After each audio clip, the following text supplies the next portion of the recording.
ওম নমঃ শিবায় হর হর মহাদেব। নমস্কার প্রিয় দর্শক বন্ধুগণ, মকর রাশি তথা মকর লগ্ন অনুসারে আগামী 15ই জানুয়ারি থেকে 20শে জানুয়ারি এই সময়কালের মধ্যে আপনার ষষ্ঠ ঘরে বক্রী অবস্থায় বসে আছে বৃহস্পতি, যার কারণে কিন্তু তিনটি বিশেষ অলৌকিক পরিবর্তন আপনারা নিজেদের জীবনে পরিলক্ষিত করতে পারবেন।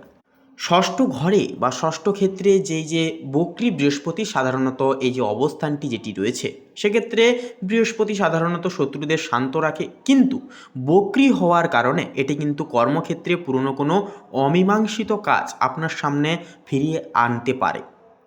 এদিকে আপনার রাশির অধিপতি শনি এখন বর্তমানে মীন রাশিতে অর্থাৎ আপনার তৃতীয় ঘরে অবস্থান করছে। শনির তৃতীয় ঘরে থাকা অত্যন্তই শুভ। এটি আপনার সাহস এবং পরাক্রমকে দ্বিগুণভাবে বৃদ্ধি করবে, সৌহার্দ্য ফিরিয়ে আনবে জীবনে প্র্যাকটিক্যালি।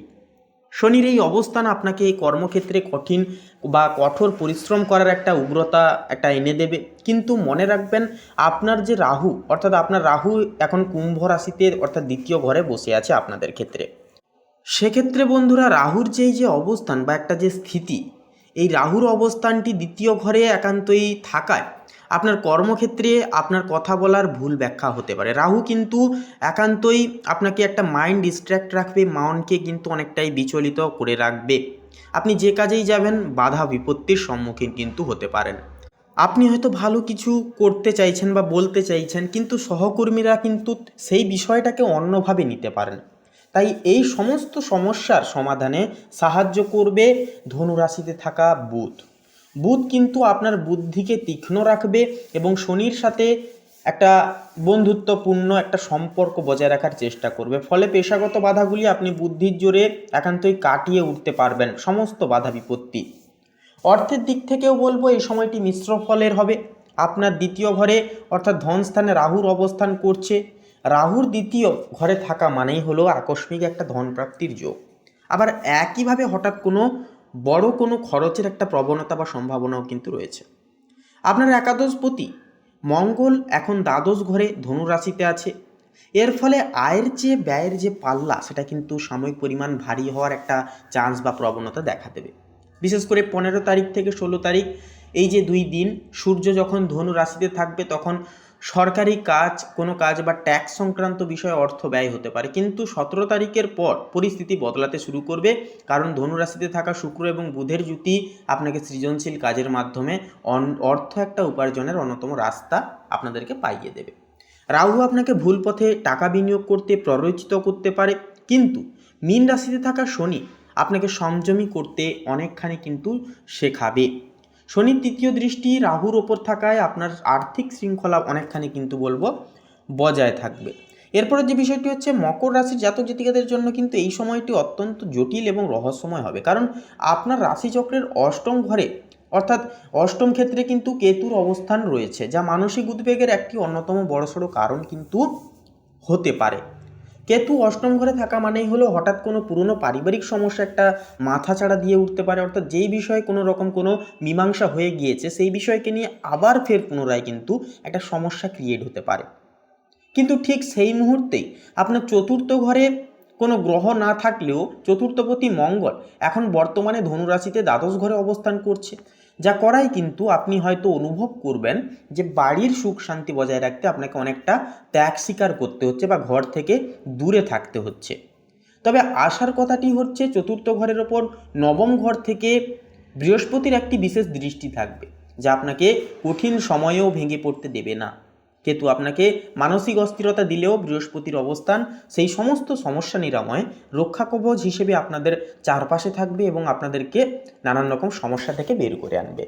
মকর রাশির দাম্পত্য জীবনে এই সময়টি বেশ রোম্যান্টিক, কিন্তু কিছুটা গোপনীয়তায় ঘেরা থাকবে, কারণ আপনার সপ্তমপতি চন্দ্র প্রত্যেক 2.5 দিন অন্তর পরিবর্তন হয়। তা হলেও বিবাহের কারক গ্রহ শুক্র এখন ধনুরাশিতে দ্বাদশ ঘরে কিন্তু অবস্থান করছে। শুক্র দ্বাদশ ঘরে থাকা মানেই হলো জীবনসঙ্গীর সাথে কোনো নির্জন স্থানে ভ্রমণ বা একান্তে সময় কাটানোর পরিকল্পনা একটা হবে। তবে পঞ্চমপতি শুক্র দ্বাদশ ঘরে থাকায় সন্তানদের নিয়ে কিছুটা দুশ্চিন্তা বা মানসিক একটা টেনশন বা প্রেশার একটা কিন্তু থাকতে পারে। প্রেম সম্পর্কের ক্ষেত্রে রাহুর দ্বিতীয় ঘরে অবস্থান আপনার বাণীর উপর বিশেষ গুরুতরভাবে প্রভাব ফেলবে। হঠাৎ কোনো কটু কথা সম্পর্কের ক্ষেত্রে একটা তিক্ততা ভাব বাড়াতে পারে। তার পাশাপাশি যে বিষয়টি হচ্ছে, মিথুন রাশিতে থাকা একটা যে বকরি বৃহস্পতি, যা সপ্তম ঘরের ওপর শুভদৃষ্টি রাখার বড় কোনো বিপর্যয় কিন্তু হবে না। তো বৃহস্পতির এই আধ্যাত্মিক দৃষ্টি সম্পর্কের ভুল বুঝাবুঝিগুলোকে মিটিয়ে ফেলার জন্য আপনাকে অনেকখানি কিন্তু এই সময়কালে সাহায্য করবে। যারা একা আছেন, আপনাদের জন্য পুরনো কোনো প্রেম ফিরে আসার সম্ভাবনা বা চান্স রয়েছে, কারণ বৃহস্পতি কিন্তু বকরি অবস্থায় রয়েছে। অর্থাৎ পুরনো দিনে যেই সব জিনিস আপনারা হারিয়েছেন জীবন থেকে, সেগুলি কিন্তু ফিরে পাওয়ার একটা চান্স বা যোগ কিন্তু রয়েছে। স্বাস্থ্যের দিক থেকে বলি, স্বাস্থ্যের দিক থেকে 15 এবং 20 তারিখ, অর্থাৎ 15 তারিখ থেকে 20শে জানুয়ারি পর্যন্ত এই যে সময়কালটা মকর লগ্নের জাতক জাতিকাদের জন্য বাড়তি একটা সতর্ক থাকতে হবে বা থাকতে হতে পারে। সেক্ষেত্রে সতর্ক থাকাটাও কিন্তু বলবো প্রয়োজন, অপরিহার্য, সীমিতবদ্ধ হবে। আপনার রাশির অধিপতি শনি তৃতীয় ঘর থেকে আপনার জীবন শক্তি বাড়ালেও অষ্টম ঘরে কেতু এবং ষষ্ঠ ঘরে বকরি বৃহস্পতি নির্দেশ করছে পেটের সমস্যা বা পুরনো কোনো রোগের একটা পুনরাবৃত্তি একটা কিন্তু আপনাদের ক্ষেত্রে যেটা ঘটতে পারে। বিশেষ করে সূর্য ও মঙ্গলের ধনু রাশিতে অবস্থান এবং তাদের ওপর রাহুর একটা দৃষ্টি থাকায় হঠাৎ করে রক্তচাপ বা হাড়ের ব্যথায় একটা কিন্তু ভুগতে পারেন। দ্বাদশ ঘরে অনেকগুলো গ্রহ কিন্তু রয়েছে, অর্থাৎ 4টি গ্রহ একসঙ্গে রয়েছে, যা 4টি গ্রহের সমন্বয়, অবস্থানের সমন্বয় একটা চতুর্গ্রহী যোগ সৃষ্টি করছে, যেটি কিন্তু ঘুমের ব্যাঘাত আপনাদের ক্ষেত্রে একটা ঘটাতে পারে।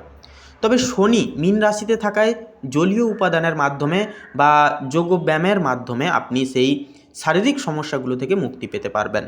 মনে রাখবেন, কেতু আপনাকে অলসতা দেবে, কিন্তু শনি আপনাকে সক্রিয় থাকতে অনেকখানি বাধ্য করবে। তো শনির এই কঠোর অনুশাসনই কিন্তু আপনার স্বাস্থ্য পুনরুদ্ধারের, অর্থাৎ এই যে পুনরুদ্ধার হবে বা হওয়ার যে প্রক্রিয়াটি, সেটিকে কিন্তু সাফল্যমণ্ডিত করে তুলবে, একটা অন্যতম প্রাপ্যময় জিনিস হয়ে উঠবে আপনাদের ক্ষেত্রে। এক কথায় বলবো আপনাদের ক্ষেত্রে যে বন্ধুরা, এই সময়কালে আপনারা যতটা পারবেন নিজেদের কার্যকারিতায় মন দিন, কর্মে মনোযোগ দিন, অহেতুক কোনো কিছু বিষয় নিয়ে অতিরিক্ত পর্যায়ে ভাবনা চিন্তাগুলোকে এড়িয়ে চলুন। কারণ ভাবনা চিন্তা আমাদেরকে শুধু ভাবায়, কিন্তু কর্ম কিন্তু আমাদেরকে সম্পূর্ণ নিজে একান্তই কিন্তু করে তুলতে হয়। কর্মের ক্ষেত্রে সহযোগিতা কিন্তু কেউ করে না। তাই বলবো, কর্মে মনোযোগ দিন, অহেতুক বিষয় নিয়ে ভাবনা চিন্তা ছেড়ে দিয়ে, এবং জীবনে একান্তই সততা বজায় রেখে হার্ডওয়ার্ক করে যান, এবং অবশ্যই আপনারা ডেডিকেশন মাফিক লক্ষ্য স্থির রেখে এগিয়ে যান। এটা কিন্তু জীবনের মূল চাবিকাঠি হয়ে উঠবে আপনাদের, অর্থাৎ মকর লগ্নের জাতক জাতিকাদের ক্ষেত্রে। তো বন্ধুরা, আজকের এই পর্বটি ভালো লাগলে কমেন্টে অবশ্যই লিখে যাবেন হর হর মহাদেব। অবশ্যই একটি লাইক দিয়ে আমাদের এই ভাগ্যবিচার চ্যানেলটিকে সাবস্ক্রাইব করে অল অপশানে সিলেক্ট করে আমাদের পাশে রাখতে ভুলবেন না। আপনারা ভালো থাকুন, সুস্থ থাকুন, সতর্ক থাকুন। নমস্কার।